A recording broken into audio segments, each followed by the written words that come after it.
Saya bekerja di PT MRT Jakarta Perseroda selaku Kepala Departemen Corporate Government International Affairs. Dia sudah punya problem solving dan juga dia punya skala prioritas. Mungkin udah lebih better kata-katanya seperti ini. Jadi kayak kita datang jangan pas ada butuhnya. Jadi kita memang harus maintain hubungan tersebut. Oke.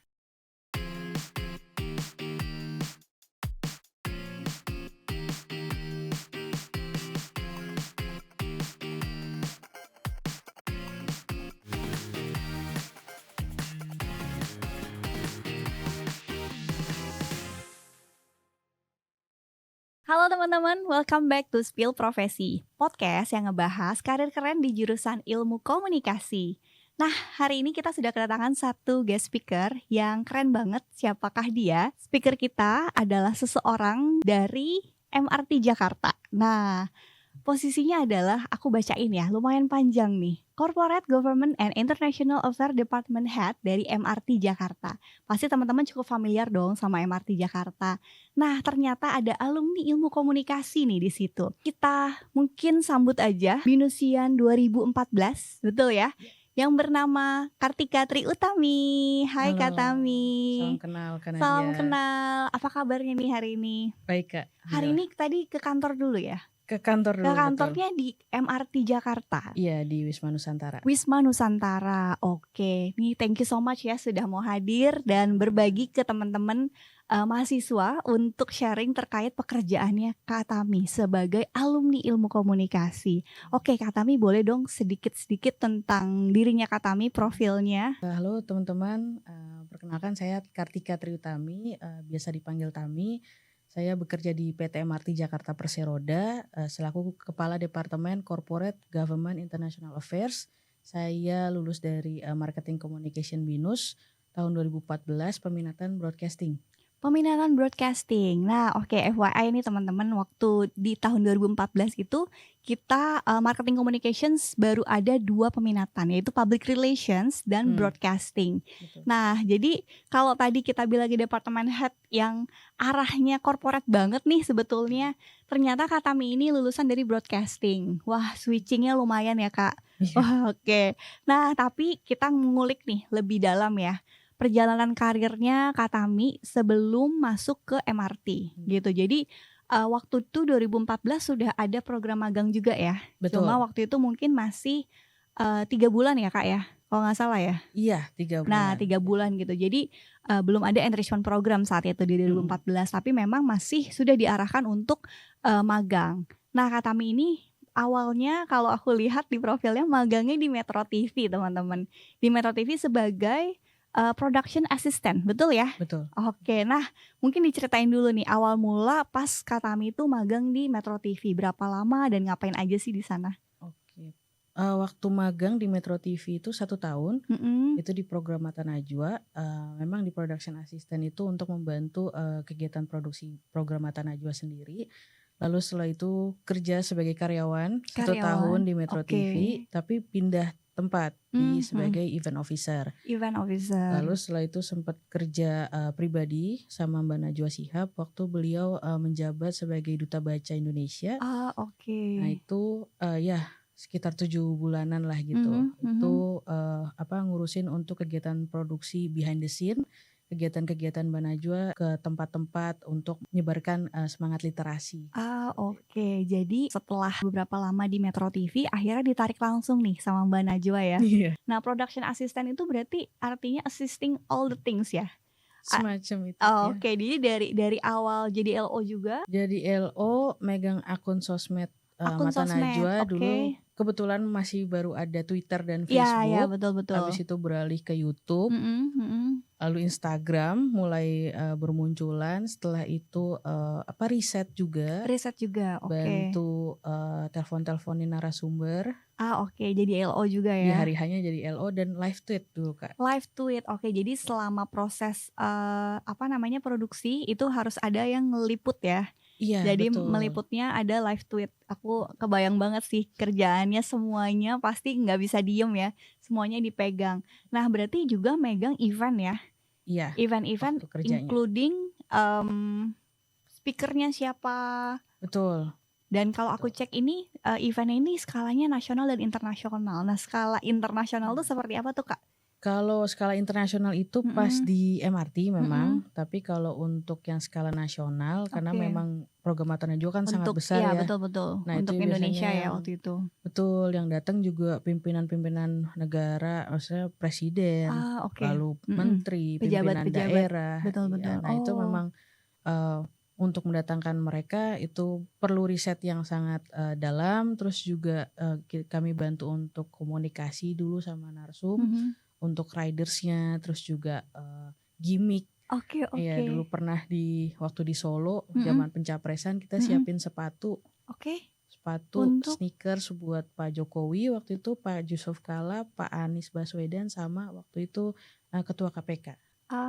Berarti segala hal kecil yang memang harus dipersiapkan untuk proses produksi itu Kak Tami yang menyiapkan? Iya, saya bantu menyiapkan karena memang timnya cukup besar juga. Oke. Wah, keren banget ya. Jadi memang selain proses produksi tidak cuma proses teknisnya aja, tapi hal-hal kecil apa yang diinginkan atau gimmick-gimmick apa yang dibutuhkan untuk sebuah konten itu juga harus diperhatikan ya. Betul. Oke. Itu tahun berapa tuh Kak? 2000 berapa ya? 2013 kayaknya waktu zaman masa pencapresan tuh. 2013 ya? 2013. Oke. Itu masih magang soalnya.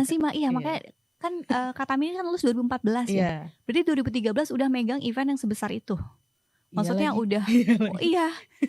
Kayak ini ya, baru tersadar ya ternyata. Iya, betul juga. Iya. Oke.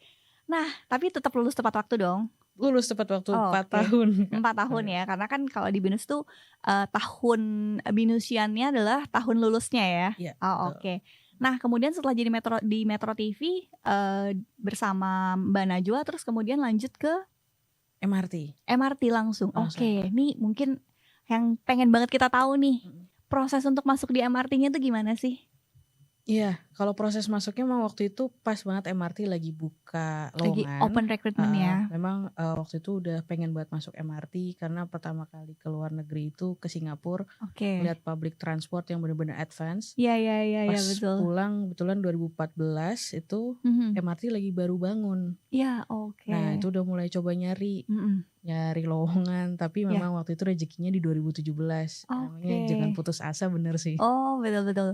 Karena dari awal memang sudah ada keinginan ya. Betul. Karena seneng kita comparing sama negara lain yang memang sudah punya MRT lebih dulu. Betul. Dan kita optimis ya bahwa Indonesia tuh bisa juga punya MRT yang sekeren itu gitu. Dan it works ya, ternyata betul ya sekarang. Aku seneng sih kalau misalnya naik MRT di Jakarta tuh ternyata itu seperti Jakarta di other universe, bener gak sih? Kayak bagus banget ternyata. Dan itu adalah campur tangannya Kak Tami nih, bisa bikin MRT sebagus sekeren sekarang.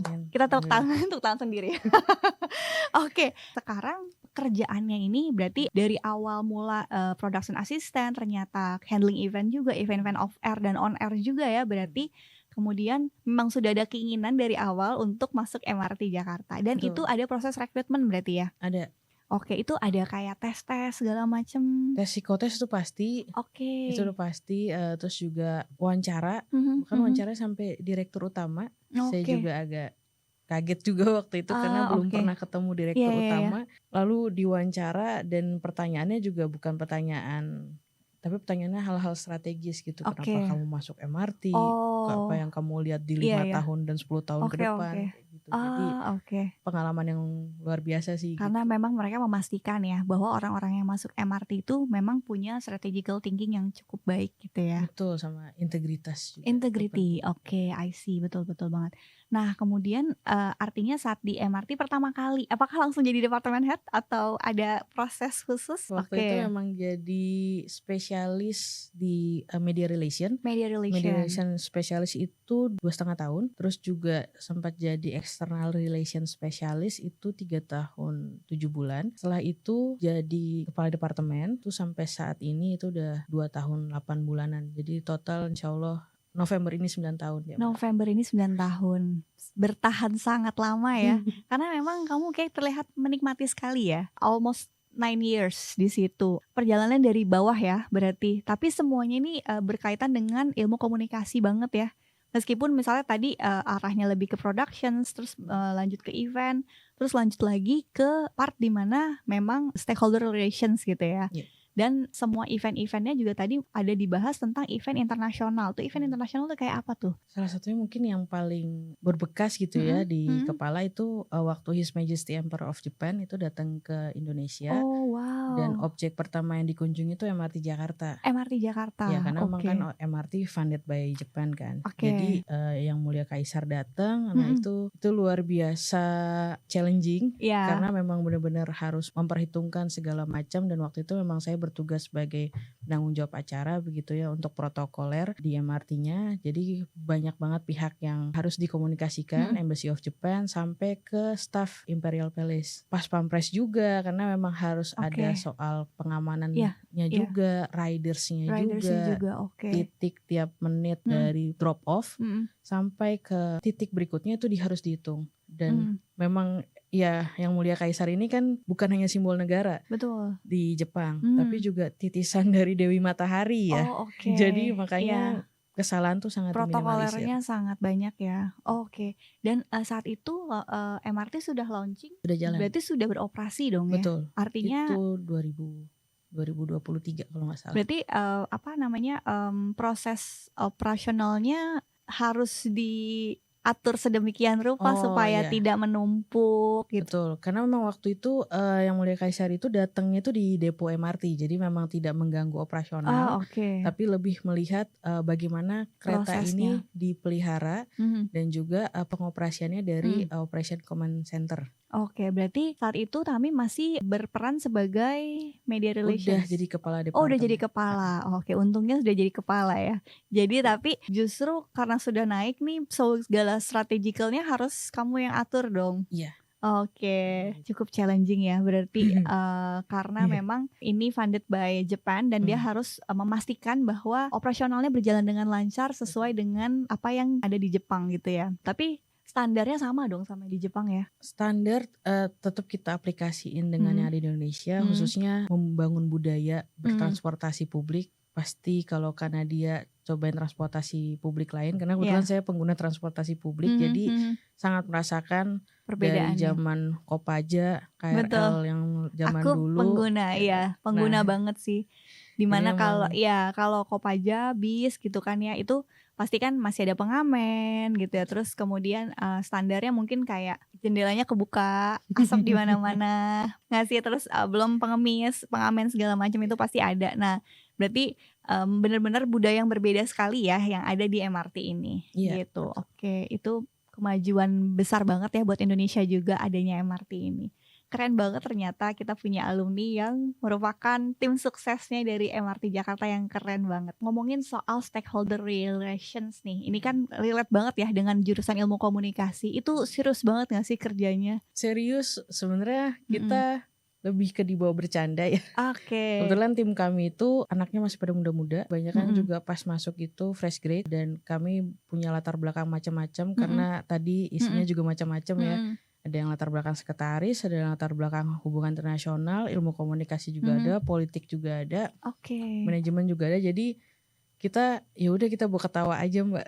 Cukup bisa menikmati segala proses pekerjaan yang ada ya. Gitu ya.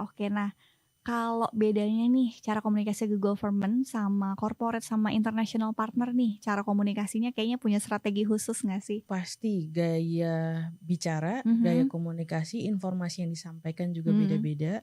Terus juga birokrasinya kalau misalnya ke pemerintahan, protokoler gitu ya. Terus kalau untuk tips itu sebenarnya lebih ke kita datang jangan pas ada butuhnya. Jadi kita memang harus maintain hubungan tersebut. Kalau mungkin saya nggak bisa, tim bisa, atau atasan saya gitu. Jadi memang kita semua teamwork banget. Dan juga stakeholders itu manusia. Betul. Jadi mereka senang untuk dilibatkan, mereka juga senang untuk dihargain. Jadi itu aja yang diingat-ingat gitu. Dan artinya semua pekerjaannya relationsnya ini bukan cuma saat ada butuhnya aja. Betul. Tapi harus sincere dari hati ya. Gitu karena memang mereka juga bisa merasakan pasti ya ketika memang dipanggil atau disapa ketika ada butuhnya aja. Artinya selalu harus ada activity atau apapun personal attachment kepada mereka supaya mereka paham nih bahwa kita memang setulus itu gitu loh, memang ingin menjalin hubungan dengan mereka. Nah, tapi pasti ada dong stakeholder yang cukup challenging nih. Seperti apa sih, boleh di-spill dikit nih? Kalau challenging tuh pasti ada, karena memang perbedaan background, terus juga perbedaan usia, itu pasti tiap kali itu kita temuin gitu. Tapi memang kalau di kami itu kita tetap jaga integritas, soalnya itu value-nya MRT gitu ya. Integritas tuh pertama. Jadi dalam berkomunikasi juga kita terus menjaga hal-hal yang bersifat governance, tata kelola kita selalu jaga. Kita memang komunikasi itu personal biasanya gitu. Terus juga biasanya tuh kita inget-inget tuh ulang tahunnya. Terus habis itu kita inget-inget juga background kampus, background pendidikan. Ini lulusan mana? Iya, gitu ya. nah itu kan kalau komunikasi kan medium is the message ya. Betul, Sama juga orang mau dengar apa yang mereka mau gitu. Nah itu dipegang aja terus. Jadi simply misalnya aku tahu loh, aku inget loh kamu nih dari lulusan sini gitu kan. Nih kenal ini juga sama lulusan sini juga. Jadi bisa membuat satu conversation yang cukup relate ya gitu kan. Jadi masuk aja nih conversationsnya supaya juga hubungannya juga lebih cair ya. Nggak cuma benar-benar kaku banget gitu. Benar-benar kerjaan doang gitu. Ya secara personal juga langsung bisa di-applicate. Realita di dunia kerja nih, kita masuk ke pembahasan tentang realita di dunia kerja. Realitanya seperti apa sih mengurus relation seperti ini? Lebih banyak pressures-nya atau lebih banyak ketawa-ketawanya? Ketawa-ketawa sih Kak. Oh sumpah, serius ya? Justru lebih banyak di belakang layar. Teori dramaturgi banget kita memang. Jadi kalau misalnya di belakang layar, kita cekakak-cekikik, di depan layar serius. Jadi sudah bisa menempatkan diri ya, menempatkan posisi di mana saatnya yang main benar-benar bisa punya tim yang solid, yang ketawa-ketawa. Tapi ternyata ketika sudah waktunya jadi as professional langsung menjadi orang yang berbeda. Betul, gitu. pasang. Langsung pasang wajah serius ya. Padahal di balik itu kita menikmati ya. Berarti seseru itu ya kerja di MRT. So far kalau nggak mungkin nggak akan bertahan sampai 9 tahun dong ya. Iya, itu betul. Tapi mostly yang bekerja di sana tuh sekarang banyak Gen Z dong? Iya. Berarti untuk teman-teman mahasiswa bisa coba ya nanti ya? Betul. Artinya kerja di MRT tuh nggak yang governance banget lah. Ini kan masuknya BUMD, Badan Usaha Milik Daerah ya, DKI ya. Nah kan bayangannya pasti wah korporat banget nih. Pasti serius-serius semua gitu ya. Ternyata banyak Gen Z juga dan cukup banyak ketawa-ketawanya ya.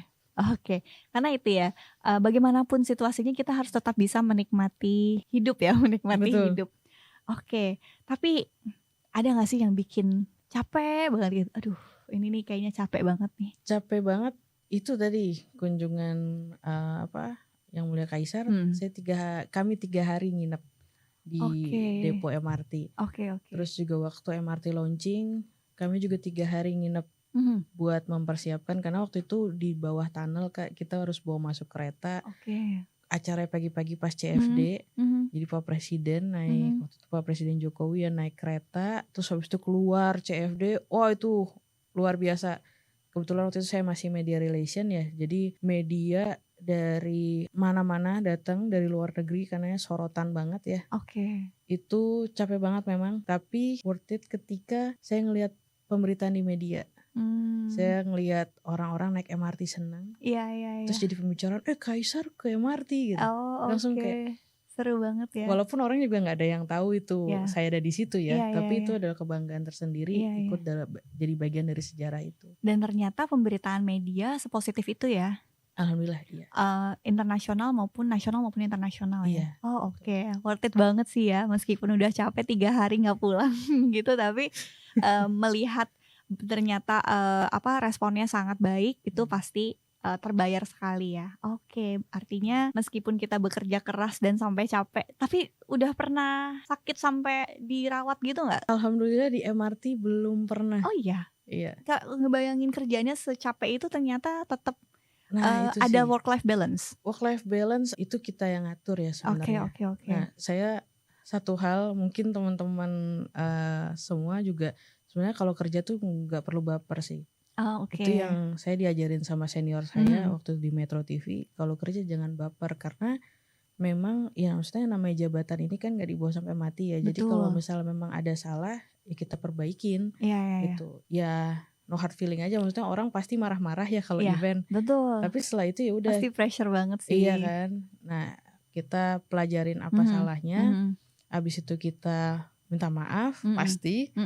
Besoknya jangan diulangin lagi. Oke. Jadi apapun yang terjadi hari ini itu besok kita tetap harus jadi as a profesional lagi ya. Betul. Iya ya. Jadi itu mungkin yang menguras energi ya kalau kita babar bawa perasaan. Tapi itu pasti nggak bisa lepas sih ya. Karena seusia aku aja pun pasti gitu kan. Cuma karena tuntutan kehidupan yang memang harus kita jalani, ya udah gitu ya. Besok tetap masuk kerja lagi gitu. Tapi boleh juga sih ya kalau misalnya mungkin mau take a break gitu kan, untuk misalnya butuh waktu dulu nih untuk refleksi diri segala macam. Tapi Tam, kamu punya kesibukan apa sih, misalnya kayak hobi apa nih buat mengalihkan kejenuhan bekerja? Hobi berenang. Oh, berenang. Karena berenang agak mindful ya ketika berenang pelan-pelan. Terus traveling Kak. Karena itu selain ya refreshing, terus juga buka wawasan sambil nyobain kereta-kereta di tempat lain. Oke. Tetap ya relate-nya ke pekerjaan ya. Tapi tadi aku dapat satu fun fact ya dari Kak Tami, bahwa kalau pegawai MRT itu kalau naik MRT nggak boleh duduk ya. Bener ya? Iya, gimana? Jadi kamu beneran, apakah kamu pulang pergi ke kantor naik MRT? Iya. Dan setiap kali kamu akan selalu berdiri? Betul. Walaupun kosong juga kayaknya saya akan berdiri, karena memang kecuali saya sakit. Gitu, dan itu udah dapat izin dari atasan. Karena memang ada peraturan di MRT untuk mendahulukan penumpang. Dan kami ini kan dikasih kebebasan untuk naik MRT begitu ya, karena karyawan. Jadi memang mendahulukan penumpang, terus juga kita menjaga integritas itu. Keren. By the way, kamu kalau naik MRT bayar gak sih? Ada kartu staff pass Kak. Kartu staff pass. Iya, makanya udah gak bayar duduk tuh. Jadi gak enak hati gitu. Ini integrity banget ya. Berintegritas sekali nih. Keren. Sebagai anak komunikasi juga ya, mungkin aku pengen mengulik sedikit ya. Skill untuk anak komunikasi yang sangat kepake sampai sekarang tuh apa sih? Teori ya. Maksudnya public speaking tuh udah pasti. Karena public speaking itu membantu untuk networking. Networking dari segala macam lintas background. Terus juga delivering task. Karena delivering task bukan hanya delivering ke klien atau atasan, tapi juga ke tim produksi. Nah tim produksi kan biasanya memang latar belakangnya beda nih. Betul. Ya kan, ada yang teknik, ada yang bahkan mungkin ya tukang gitu kan. Nah itu harus bisa menggunakan kata yang pas gitu kan. Itu satu, public speaking. Terus yang kedua, teori-teori komunikasi. Mohon izin kalau ada salah. Itu medium is the message. Itu selalu terpakai. Karena saya selalu membayangkan, kita mau menyampaikan ini kepada siapa gitu. Jadi harus menggunakan apa sesuai, dan juga menyesuaikan platformnya. Mau pakai apa. Terus agenda setting, apalagi saya kerja di birokrasi begitu ya. Terus habis itu usage and gratification, orang ingin dengar apa yang dia mau ya kan. Jadi setiap kita membuat materi deck atau brief ke direksi, itu pasti kita bikin kata-katanya tuh berbunga-bunga gitu lah Kak. Apalagi untuk keluar. Jadi untuk internal aja kamu akan mengemas komunikasinya sebagus itu? Iya. Karena kan nanti akan keluar juga dari direksi kami. Memang bukan saya yang menyampaikan, tapi direksi kami kan yang menyampaikan ke high level. Nah itu kita harus kemas. Aku amazed loh, dia ingat banget teori komunikasi. Nanti kita langsung rekrut jadi dosen ya. Lumayan nih, ada satu praktisi yang bisa langsung menyampaikan secara langsung ya praktek-praktek dari teori-teori komunikasi. Berarti public speaking itu penting banget ya. Apalagi juga interpersonal communication tadi ya, kalau misalnya kita harus berhubungan sama stakeholders gitu kan, memang harus sesincere itu gitu untuk menyampaikan atau membangun hubungan ke mereka. Kemudian kalau nih tadi kan public speaking, antara public speaking sama strategical thinking mana sih yang lebih penting? Kalau saya jujur, mungkin kalau untuk fresh grade public speaking. Public speaking dulu. Iya, karena strategic thinking itu at some level baru mungkin mendalami itu. Karena kalau public speaking itu kan kita pakai dimanapun ya. Tapi kalau strategic thinking ketika melakukan tas-tas yang memang sudah skopnya mungkin spesialis ke atas. Oke, udah advance ya. Iya. Nah, tapi di sisi lain skill seperti desain, foto tadi juga kayaknya Kak Tami juga menyampaikan ya, kamu juga moto, live tweet gitu. Berarti itu juga kepake dong harusnya. Desain, foto. Itu sangat terpakai sih. At least tahu basic aja. Karena itu jadi nilai tambah. Plus juga kita jadi punya bargaining position ketika kita dealing with client atau vendor. Jadi kita nggak ditipu-tipu juga Kak. Nah itu betul. Ngaruhnya ke budget. Benar. Harus detail banget ya.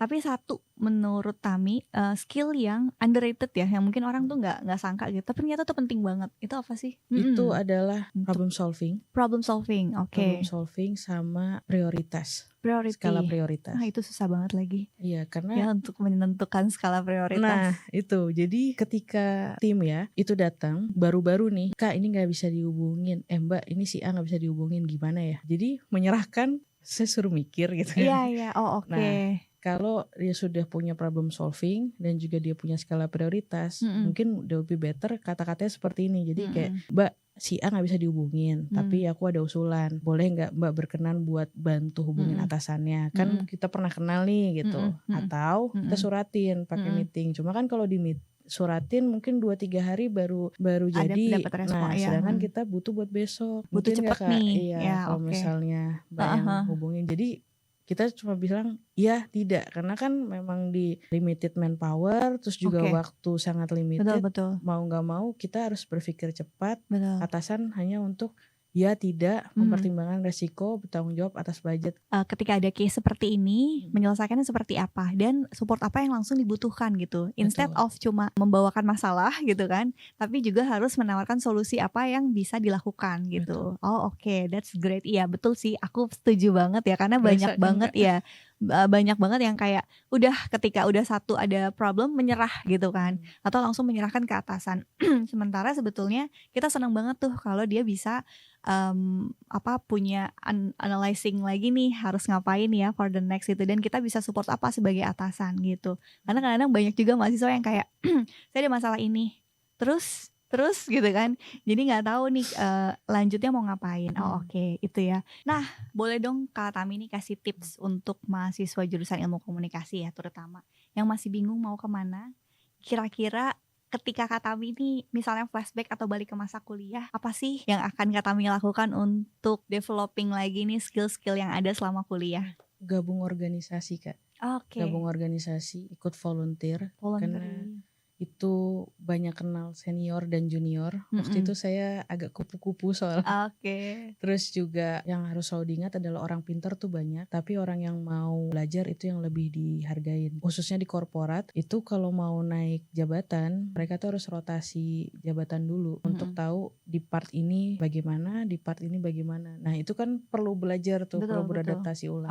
Gitu. Buat teman-teman mahasiswa nih, silahkan coba. Apalagi kalau kalian sekarang masih semester 1, semester awal gitu ya, itu boleh langsung coba dicari supaya developing skill yang kalian selama kuliah. Sesi dari kita hari ini seru banget ngobrol bareng sama Kak Tami yang merupakan orang penting ya di MRT Jakarta. Nanti mungkin teman-teman yang sudah melihat konten ini ketemu Kak Tami di MRT bisa say hi ya. Aku dari mahasiswa Markom juga loh Kak gitu ya. Say hi aja tuh boleh banget ya. Boleh banget. Thank you so much semuanya. Semoga sesi hari ini bermanfaat buat kita semua, terutama buat teman-teman mahasiswa yang masih bingung nih mencari jati diri mau profesi apa sih setelah lulus ya. Thank you Kak Tami sudah sharing.